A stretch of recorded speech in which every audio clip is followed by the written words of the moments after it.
Hey guys. Well, it's been a long month. I want to thank everyone for their patience. If you didn't know, I had been traveling for work and vacationing with my fiancé back to back. It was fun, but now I'm back to reality. Nothing really scary happened to me besides taking a wrong exit in Miami and ending up in probably the worst neighborhood I've ever seen. And I've been in all 5 boroughs of New York City. I had to lock my fiancé in the car while I got bombarded by creepy people that turned out to be not so bad. Even pumped my gas for me. Anyway, hope you enjoy this video. Follow me on Instagram, HollyWhizzle311, that's also my Snapchat name, and Twitter is Hollywood311, at Hollywood311. Alright, have a good one, guys. Peace. I'm a proud Floridian. At the time of the story, early 2000s, I was going to college in South Florida and lived with my family in my hometown in the Florida Panhandle. It's about a 7-hour drive up through Central Florida to get between the two places, so I mostly only went home for holidays. It was the Thanksgiving of my junior year, and I was excited that I had managed to rearrange my midterms to be able to leave campus 3 days ahead of everyone else. I was expecting to beat the masses of traffic and was hoping for a quick trip back home. My roommates wanted to have a last meal together before we all left for break, so I ate in the campus dining hall around 4 p.m., and I set off on my journey around 5:30 p.m. Around 10 p.m., I had just passed my 2/3 mark, where I always stopped at this little mom and pop's type of diner on the side of the highway to grab a snack, use the restroom, and call my dad to let him know I was okay. I didn't have a cell phone yet. Well, I hadn't been there since summer, and the place was out of business. So a little bummed out that I wasn't going to get my chocolate chip pancakes, I just kept going. There really wasn't much built up around there at the time, so when I saw the signs for a rest stop in all of the places on God's green earth, some bumfuck town called Alachua, I went for it. So I went and parked directly under a streetlight for safety and used the facilities, called my dad, etc. I didn't see anyone else there except for a very exhausted-looking woman who approached me asking for directions, saying she was with her husband and 2 small children from Virginia, and they had made a wrong turn trying to get to Disney. So I left the rest area and I was walking back to my car when I noticed a beat-up, unmarked gray or bluish work van parked close to the driver's side of my Honda. Yeah, okay, I thought it was pretty weird. It had Florida tags on it, so it couldn't have been the ladies I talked to in the bathroom. I distinctly remember she said she was from Virginia. I turned around and hightailed it back to the rest stop, promptly running into some random middle-aged guy with 2 little boys. Getting to talk to him, it turned out it was his wife I had spoken to, as she emerged from the bathroom a second later, and I felt comfortable speaking to him. I told him what was going on with the van and how I didn't know what to do. He said he'd go check it out, so he left the kids with his wife and strutted up to the driver's side of the van. He stood there for a moment before speaking. His voice awkwardly quivered, but we could hear him yell it from where he was standing some 100 feet away. "Excuse me, gentlemen, we already called the police, so I'm gonna have to politely suggest that you get out of here." And then he ran back to us, grabbed his wife, his kids, pointed at me with a swift, "You!" and said, "Come on, let's get in the car, now." And we ran together. So here I was, confusedly sitting in the back of the stranger's SUV, while he went and used the payphone to presumably call the police. Meanwhile, the van peeled out of there, like I've never seen someone get the fuck out of there quite like they got the fuck out of there. They ran up on the curb on their way out. They burnt rubber. It was almost comical. The cops got there and I found out what happened. The man went to go check out the van, and he could see in it pretty well, because I had parked under the streetlight. The first thing he noticed was that all the seats except for the driver's seat had been removed. There was a guy sitting in the driver's seat and a guy sitting in the back, a tarp laid out in the back, and a bunch of other random items back there he couldn't immediately identify. Neither of the guys were reading a newspaper or a map or anything. They were apparently both just sitting there. It still makes me sick thinking about it. So creepy guys in a van, let's never meet. This took place back when I was about 15 or 16 years old. I'm female. My friend, who was also the same age, was at my house one day, and we were thinking about going swimming. I had a pool at my house. My mom said we couldn't go swimming because she and my dad were leaving. They would not let us swim alone. They thought we might drown or something. They were going somewhere with the neighbors across the street, who they were good friends with. Well, the minute they drove away, we got in the pool. We had only been in the pool for a few minutes when my next-door neighbor, who was a creepy alcoholic guy, was looking over the fence. He was just staring at us. Then he started making strange noises and laughing. We were uncomfortable, so we went underwater and swam to the deep end of the pool. A few minutes later, we heard the laundry room door that leads into my backyard slam shut. We jumped out of the pool thinking my parents were home for some reason. I waited a minute and went and looked over the fence. No car in my driveway. That made me a little bit nervous, but we brushed it off. We swam a while longer and then we went inside. We went in my room and my house was very creaky. You could hear when someone else is in the hall or near my door. We heard the floors creaking, and I immediately locked my bedroom door. My friend insisted she heard someone breathing right outside my door. We were scared, but we didn't call the police. This was in the 80s, and if I called the police and they didn't find anyone, I was afraid my parents would be mad. Needless to say, I was still scared as could be. My friend lived about 30 minutes away in another town. I told her to call her mom and see if she could stay the night because I didn't want to stay by myself. Her mom had already left though, and she said her mom would be mad, so she didn't want to ask. We had been sitting outside when her mom drove up. She jumped in the truck and left. I had a bad feeling that I should not go in my house. So I went across the street and stayed at a neighbor's until my parents got home. I really don't think my parents believed me. I told them the story except for the part where we were swimming, and they kind of brushed me off.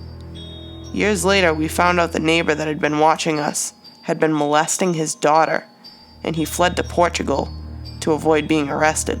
My parents also told me that his wife used to run down the road and hide in the bushes because her husband would beat her.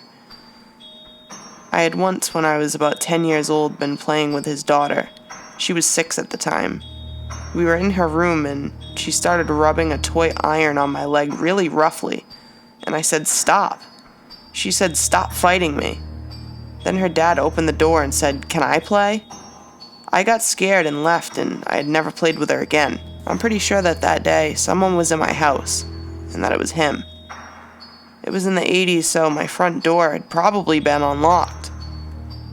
He could have also opened the gate and came in through the back door without us seeing him. If he had been in his garage that day, he would have seen my parents and my neighbors leave. I'm just glad I went across the street to my neighbors. I don't want to think about what could have happened if I had gone back inside. I used to live in a moderately safe neighborhood. We had the occasional burglary, but nothing out of the ordinary. At the time, I was 17 years old, and my boyfriend and his friends decided to call me in the middle of the fucking night while I was with a friend, Stacy, for a sleepover. My boyfriend told us that they were nearby at a 7-Eleven and wanted us to meet him. Bear in mind, this was around 10 p.m. We were pretty reluctant, but they convinced us by offering us free food. Yes, I know, but we were just teenagers, so we decided to meet them. Stacy's parents were away for the weekend, so it wasn't a problem for us to go out. We got to the 7-Eleven by about 10:30 and got food and sat around outside. It was getting quite late, and if I can remember properly, it was around 1:30 a.m. when I decided that it was time to go back. Stacy was pretty trashed, and I had a couple drinks myself, so naturally we couldn't drive home. In retrospect, I feel extremely stupid for ever even going out that night, and I completely regret it. We were only a few blocks from home, so we decided we would walk back. We were just past the corner we turned to go on to Stacy's house, and all of a sudden we hear a loud, "Hey girls!" We both quickly turned around and saw probably a middle-aged man around 6 foot walking towards us. It was 1:45 in the morning, and this guy was wearing a gray shirt and some shorts. I came to the realization that this was not normal, and that we should probably walk faster and ignore this guy. From the shock, we both sobered up, and it came to our senses, so we started walking faster. By the time we were around 4 houses down from home, Stacy turned around to see that the guy was following us quite quickly. He was saying stuff like, "Hey girls, come here," and "You girls sure run fast. You girls stayed at 7-Eleven for a very long time." By now I was freaking out because he must have followed us back from 7-Eleven, and we didn't even notice. He was now running pretty fast, and it was dark, so all we could hear were quick footsteps on the sidewalks. I didn't want him to know where we were staying, so we rushed behind the trees and waited. Yes, it was really dumb, but we had no other choice. We thought it had worked because he had stopped following us and had walked back around the corner. We waited another 10 minutes just to be sure and ran back home. As soon as we got in, we double-locked the door, turned off all the lights, and rushed upstairs. Stacy's house had a pretty secure backyard with high fences and a padlocked gate, so we felt safe. We both were petrified, and so naturally we didn't want to fall asleep. I called my boyfriend and explained what had happened, and he said that it was probably just some druggie. Nevertheless, I broke up with him a week after the incident. Around a half hour later, we heard a large bang coming from outside the house. At that moment, Stacy and I were about to go to sleep when we heard it. I opened the door a little bit to see nothing in the corridor, so we assumed it must have been the wind or something. Just as we were about to close the door, we heard the back door slide open. This person was actually in our house now, and Stacy started crying. Adrenaline pumped through me as I ran down the hallway. We heard the back door slide open and close again. I was absolutely screaming out of my head now. "Get the fuck out or we'll call the police." After about 15 minutes of silence, we decided to head downstairs quietly and check what happened. Apparently, someone broke the glass in the kitchen by throwing a rock through it, and that was the loud bang we had heard, and unlocked the sliding glass door. We knew that this person was still out there, so we called the cops. They came around 20 minutes later and called it a forced entry and burglary. Stacy's parents came home early after we told them what happened. They got extra locks for every door in the house. I'm still cautious every time I go to a store past dark. Stacy was very reluctant to leave the house after that, and after high school we lost contact. This is my high school creep story. So to begin, I'm female and average height. I did track and swimming, so I was below average weight. I was skinny and had not a lot of muscles, surprisingly, since I did sports. I was a freshman, and 9th grade was exciting.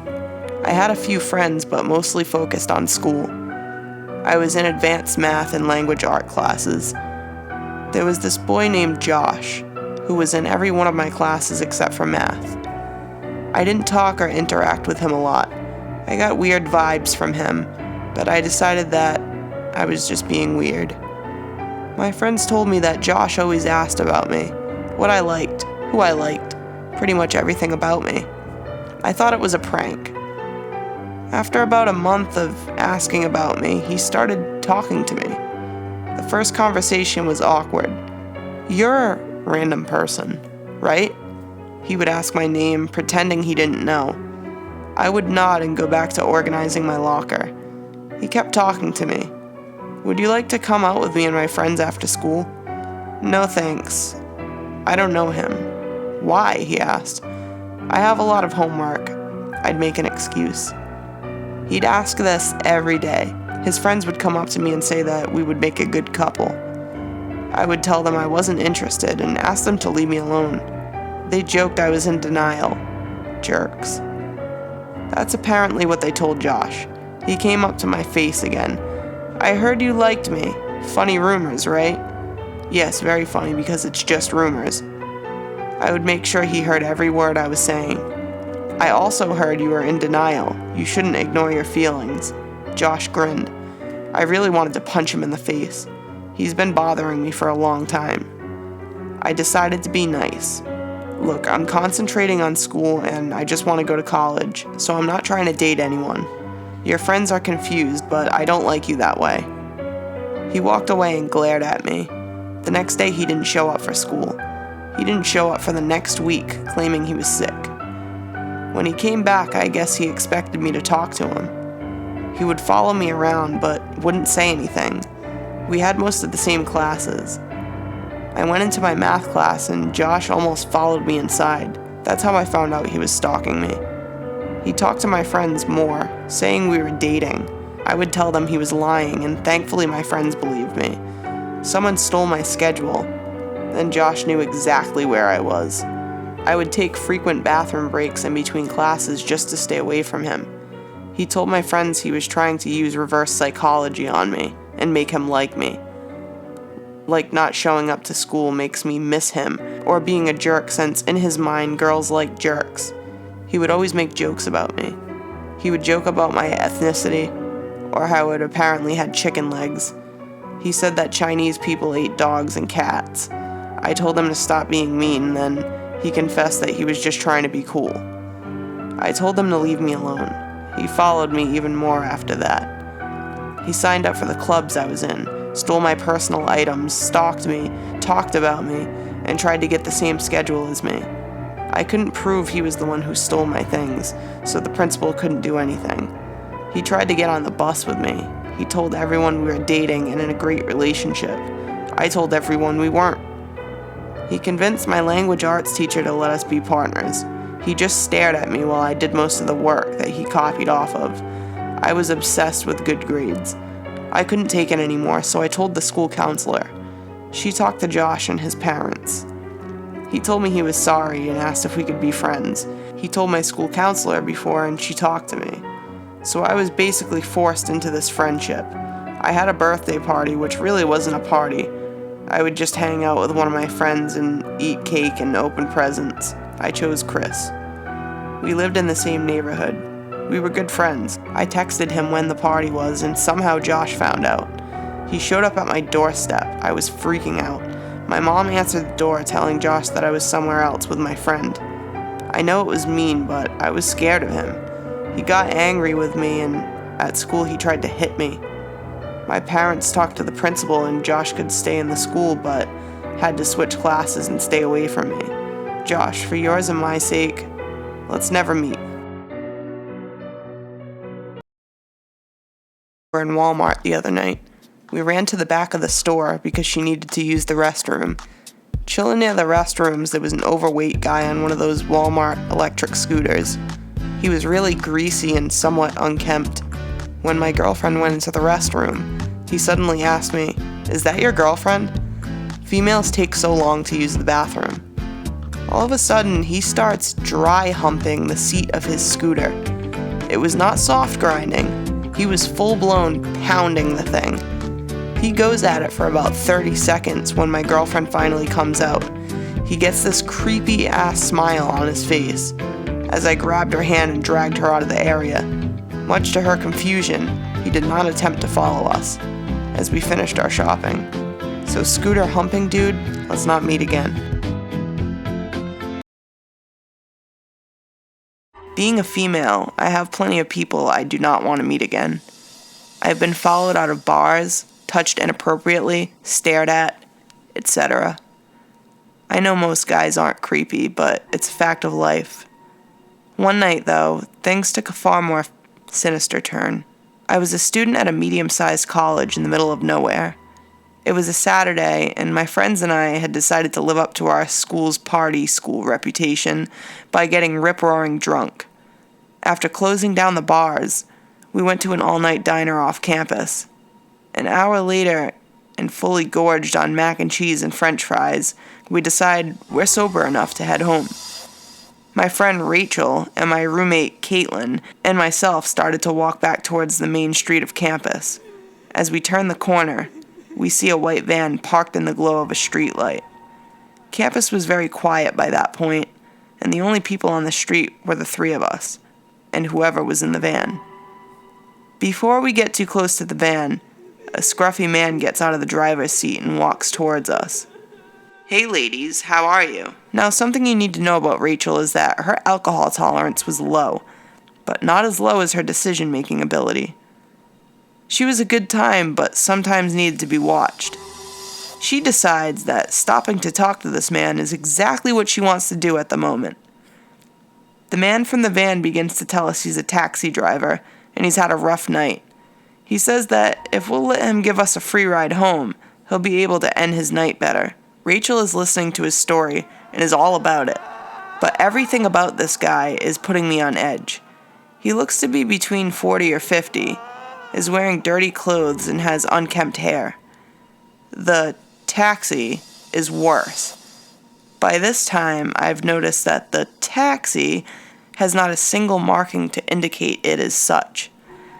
Every taxi that I've ever seen has a million advertisements for themselves all over it, but this one looks like it's advertising for rust remover.